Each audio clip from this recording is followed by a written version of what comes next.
Olá, pessoal do nono ano.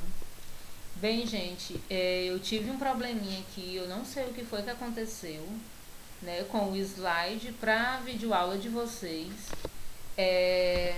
Tava tudo bem organizado, como vocês podem ver aqui do lado, né? Eu não sei realmente o que foi que aconteceu, né? Mas como a gente tem que fechar a aula, não sei se foi algum problema no meu computador, mas como a gente tem que continuar a atividade, a gente não pode parar por isso. Eu vou fazer a aula indicando a página e dizendo para vocês onde exatamente eu estou falando. Bem, nós vimos o capítulo 3. Eu disse que capítulo 3 e capítulo 4, os dois falam sobre o continente asiático. Só que eu não pude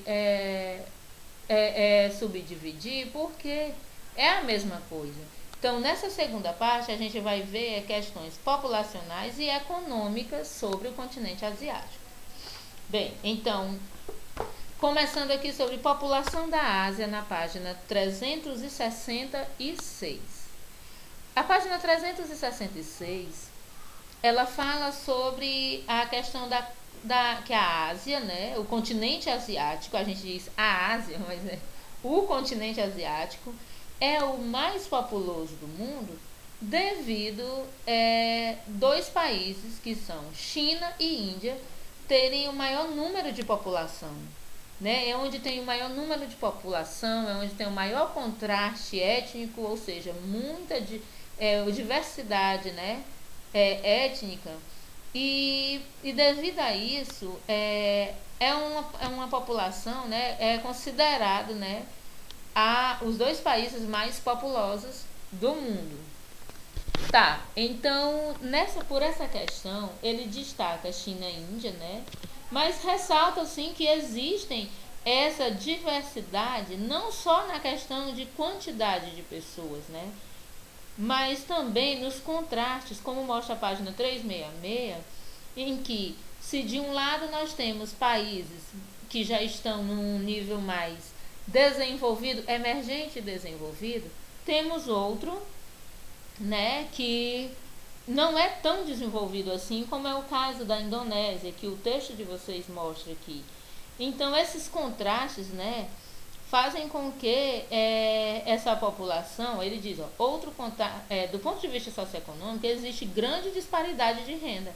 Como eu acabei de citar, tem a China, que é a segunda maior economia do mundo, como também tem países que estão numa situação abaixo da linha da pobreza. Tá, então, com relação à quantidade de pessoas, a população é o continente mais populoso, sendo China e Índia os dois países bem mais populosos. E aí ele cita essa questão do caldeirão, na página 367, de caldeirão multiétnico e religioso, ou seja, há uma diversidade de religiões, tá? Então essa diversidade faz com que atraia até mais pessoas para aquela área, pessoas que desejam conhecer uma nova religião. Na página 368 fala sobre a distribuição da população pelo território. Como vocês podem ver, tem um mapa sobre a densidade populacional e esse mapa ele mostra que quais são as áreas mais populosas. Exatamente China e Índia, onde está marcado de um marrom mais escuro, tá?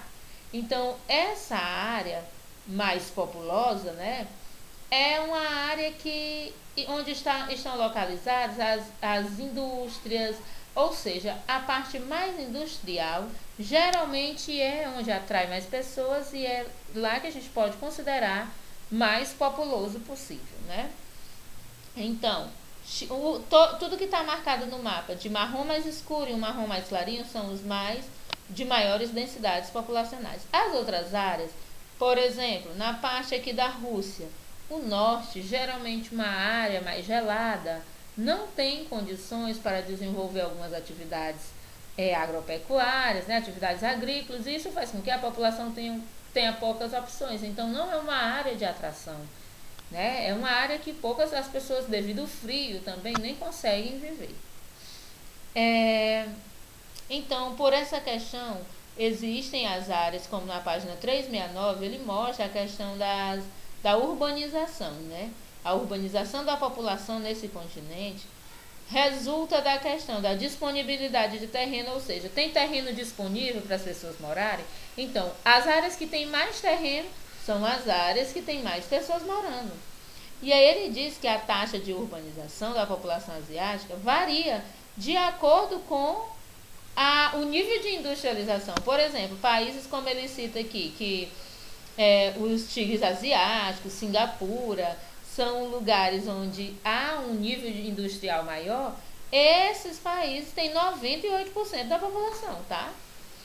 Então, em seguida ele mostra na página 370 sobre a questão da população numerosa, ou seja, além de ser... Por que essa é considerada uma população numerosa? Essa população ela é numerosa por quê? Porque não é porque está nascendo mais gente, não, é porque as pessoas estão crescendo com qualidade, o número de idosos está aumentando e também, devido à indústria, tem atraído pessoas de outros lugares para esses locais. Mas a gente pode ver que a pirâmide etária do Japão, como mostra, tem a sua base, que é da faixa de 0 até 14, 15 anos, bem menor, ou seja, não está nascendo mais tanta gente assim, mas o topo, né, que são os idosos, já está ultrapassando a base, ou seja, taxa de nascimento é bem menor e a expectativa de vida bem melhor, tanto que faz com que os idosos envelheçam e cheguem até mais de 90 anos, com qualidade. Já a gente vê da Indonésia totalmente o contrário, né? Tá boa? Tá, mas assim, tá melhorando? Tá, mas é diferente em relação ao Japão. E aí ele fala também na página 371 sobre a questão da China, daquela que a gente viu no 8º ano, a questão da política do filho único. O que é a política do filho único? Foi uma política implantada nos países de regime socialista, no caso a China, né? Incentivando as famílias para ter apenas um filho. Por quê? Porque a população estava crescendo muito. Ia chegar um tempo em que não ia ter alimento para esse povo. Então, resolveram implantar essa política. E a pessoa poderia pagar multas se desobedecesse às regras do governo. Mas aí, aos poucos, já em 2015, essa regra foi sendo flexibilizada, porque aí eles puderam ter mais um filho por casal, porque só um filho, às vezes o filho nascia doente, com algum problema, então eles deram essa concessão para que o casal tivesse um segundo filho, tá? E então, a gente, nessa primeira parte, a gente vai falar sobre a questão econômica agora na página 374, né?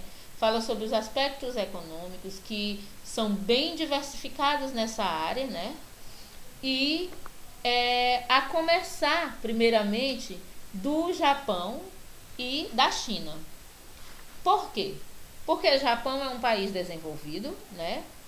Cuja o foco, né, são as questões dos serviços. No Japão, como não é, a gente pensa sempre que são as indústrias, né? Não, mas os serviços, serviços em geral, né, de comércios bem diversificados. E também, em segundo lugar, o PIB é também representado pela indústria. Da mesma forma, a China, a questão do comércio de produtos industrializados é muito grande, que chegou até outros países. Todo produto praticamente que a gente pega, a gente vê que veio da China. Então, tem indústria? Tem, mas o principal, ou seja, o PIB, a maior parte do PIB vem dos serviços e, em segundo lugar, das indústrias.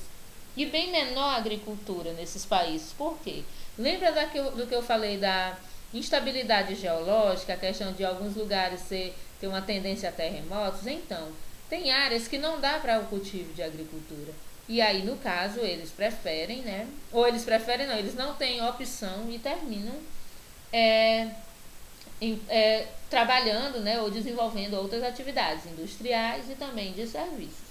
Lembrando que a China é a segunda maior economia do mundo, porque, mesmo sendo um país emergente, ela deu abertura, né, ao socialismo de mercado, ou seja, continua tendo um regime político socialista, mas deu abertura ao mercado, deu abertura ao comércio, às multinacionais.